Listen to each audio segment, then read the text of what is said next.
नमस्कार बच्चों, मैं आपकी आस्था दीदी आपका स्वागत करती हूँ। मुझे उम्मीद है आप इस कार्यशाला से ज़रूर कुछ न कुछ सीखेंगे और जीवन को संगीतमय और कलात्मक बनाएंगे। जैसा कि आप जानते हैं, संगीत हमारे चारों ओर है। जैसे नदी झरने की कलकल ध्वनि हो, या चिड़ियों का चहचहाना हो, या फिर मम्मी की चूड़ियों की खनखनाहट हो, हमें हर जगह संगीत सुनाई देता है। अब हम देखते हैं कि हमारे ओर एक और भी चीज़ है, वो क्या है? लय। जैसे कि हम कुछ भी काम करते हैं तो हमें उसमें लय नज़र आता है। जैसे आप चलते हैं तो वो भी एक लय में आप चलते हैं, और मम्मी रोटी बनाती हैं तो उसमें भी एक लय है। और सबसे महत्वपूर्ण बात ये है कि आपके अंदर, आपके शरीर के अंदर भी एक लय है। जैसे हृदय का धड़कना हो, वो भी एक लय में है। तो आइए बच्चों, हम अपने पहले सेशन में संगीत को और गहराई से जानते हैं। तो अब हम देखते हैं हम संगीत किसे कहते हैं। सुव्यवस्थित ध्वनि जो रस की सृष्टि करे वह संगीत कहलाती है। संगीत रत्नाकर में लिखा है, गीतम वाद्यम तथा नृत्यम त्रयम संगीतमुच्यते। संगीत 3 अंगों से बना है, गायन, वादन एवं नृत्य।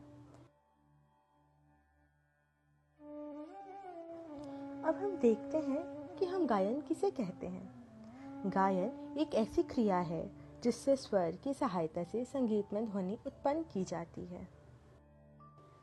हिंदुस्तानी संगीत पद्धतियाँ यह 2 प्रकार की होती है, उत्तरी संगीत पद्धति, दक्षिणी संगीत पद्धति।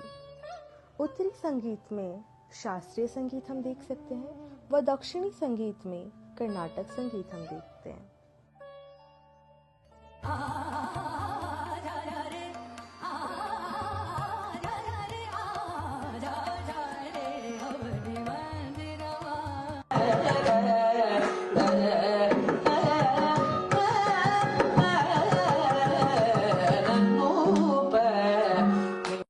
सुगम संगीत में भजन व गजल आदि गाए जाते हैं।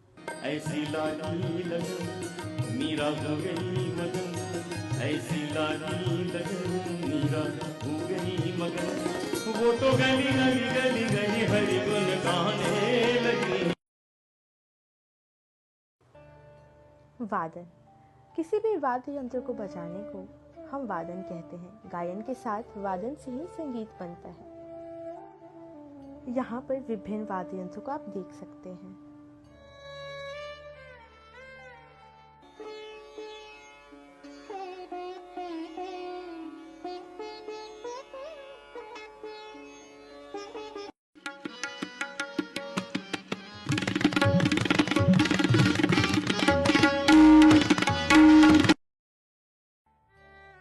स्वर, संगीत में वह शब्द जिसका कोई निश्चित रूप हो और उसकी कोमलता या तीव्रता अथवा उतार चढ़ाव आदि का सुनते ही सहज में अनुमान हो सके, वह स्वर कहलाता है।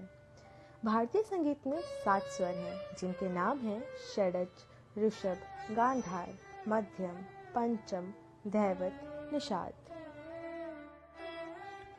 सप्तक, 7 शुद्ध स्वरों के मिलन को हम सप्तक कहते हैं। सा, रे, ग, म, प, ध, नी। इसी को हम वेस्टर्न म्यूजिक में देखें तो सी, डी, ई, एफ, जी, ए, बी।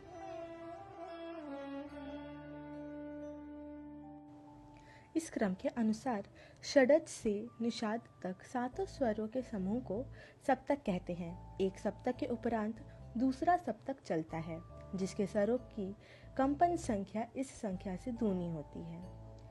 सप्तक के 3 प्रकार हैं, मंद्र सप्तक, मध्य सप्तक, तार सप्तक। आप यहाँ इस पिक्चर के माध्यम से देख सकते हैं। तो अभी हमने सप्तक के बारे में जाना।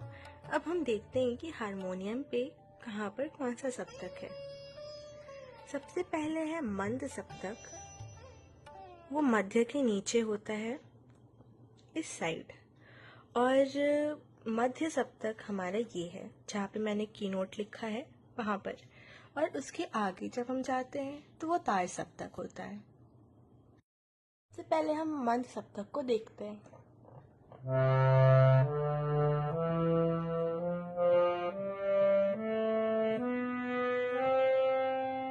अब यहाँ से हमारा मध्य सप्तक शुरू होता है।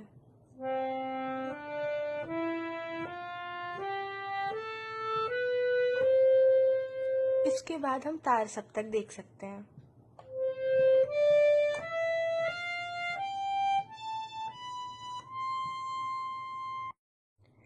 अब हम देखते हैं कि हारमोनियम बजाने के लिए हमें किन उंगलियों का प्रयोग करना है।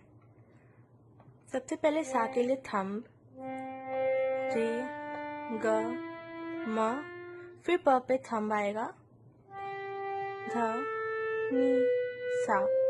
अब वापस हम वैसे ही जाएंगे।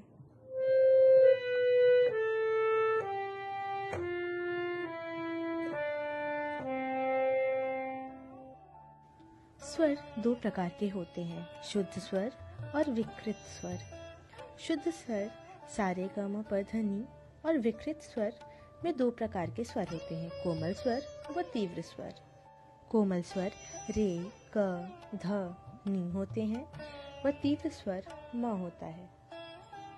प्रकार हम देख सकते हैं, एक सप्तक में 12 स्वर होते हैं। सा कोमल रे, रे कोमल ग, ग, म, तीव्र म, प, कोमल ध, ध, कोमल नी, नी। प और सा के कोई कोमल कोई तीव्र स्वर नहीं होते हैं। तो बच्चों, अभी आपने देखा सारे ग म प ध नी सा तक के नोट को। अब आपके मन में ये ख्याल आ रहा होगा कि इन सारे नोट के बीच में जो काले वाले नोट है वो कौन से नोट है। तो अभी तक हमने जाना कि 7 स्वर होते हैं, लेकिन इनके अलावा भी, इन 7 शुद्ध स्वर के अलावा भी हमारे पास स्वर होते हैं जो कोमल और तीव्र स्वर होते हैं। तो जो कोमल स्वर है वो कोमल रे है, कोमल ग, कोमल ध और कोमल नी। और जो हमारा तीव्र स्वर है वो तीव्र म है। तो अब देखते हैं हम सा रे, रे के बीच में जो आता है, सा और रे के बीच में, उसे हम कोमल रे कहेंगे। वैसे ही रे और ग के बीच में जो आता है वो कोमल ग, म तीव्र। फिर प का ना कोई कोमल स्वर होता है ना ही कोई तीव्र स्वर होता है। फिर ध का कोमल ध होता है। नी का भी कोमल नी। वैसे ही फिर सा। तो ये कुछ स्वर हैं जो हमारे शुद्ध 7 स्वर के अलावा भी हैं। तो आइए बच्चों, एक बार हम इन स्वरों को भी सुन लेते हैं। सा रे ग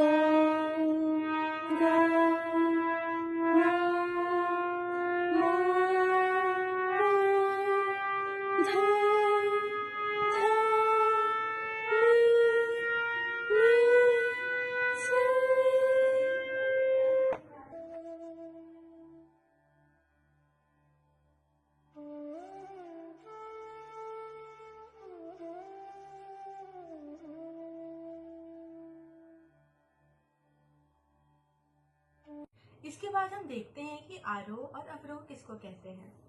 तो बढ़ते हुए क्रम को हम आरोह कहेंगे और उतरते हुए क्रम को अवरोह कहेंगे। तो अब हम देखते हैं कि आरोह कैसे गाते हैं हम। सा रे ग म प ध नी सा, ये हमारा आरोह है। अब हम अवरोह देखते हैं। सा नी ध प म हमारा अवरोह हुआ। अब हमने सारे स्वरों को देख लिया है।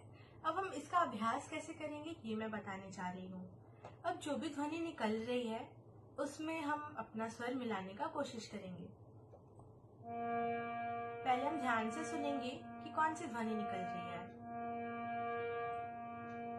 और इसी में हम अपना स्वर भी मिलाएंगे। सा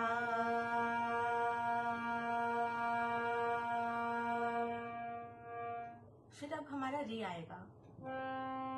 रे, फिर ग, मा, पा, धा,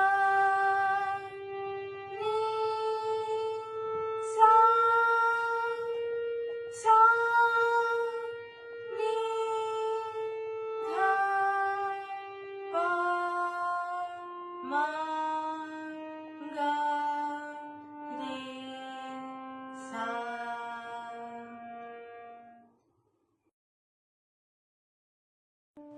आप में से कई बच्चों के पास हारमोनियम नहीं होगा, तो आप गूगल प्ले स्टोर से हारमोनियम ऐप डाउनलोड कर सकते हैं। अब हम देखते हैं कि हम ऐप को किस प्रकार यूज़ करेंगे। सबसे पहले ऐप को खोलेंगे, उसमें एक ऑप्शन आएगा प्ले हारमोनियम का, फिर उसको प्रेस करेंगे।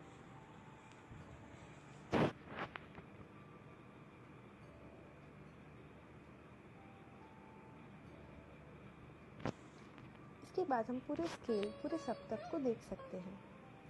आप अरेंज कर सकते हैं कर्सर से, आगे पीछे अपने हारमोनियम को खिसका सकते हैं, और आप कीपैड को भी छोटा कर सकते हैं, बड़ा कर सकते हैं अपने अनुसार। मैंने शुरुआत में ही बताया था, सारेगामापधनी को हम वेस्टर्न में CDEFGAB लिखते हैं, वो यहाँ पर है। आप इस ऐप के थ्रू रिकॉर्ड कर सकते हैं, आप जो भी प्ले करेंगे वो रिकॉर्ड भी हो जाएगा। तो आइए एक बार हम हारमोनियम ऐप को प्ले करके भी देखते हैं कि वो किस प्रकार प्ले होगा।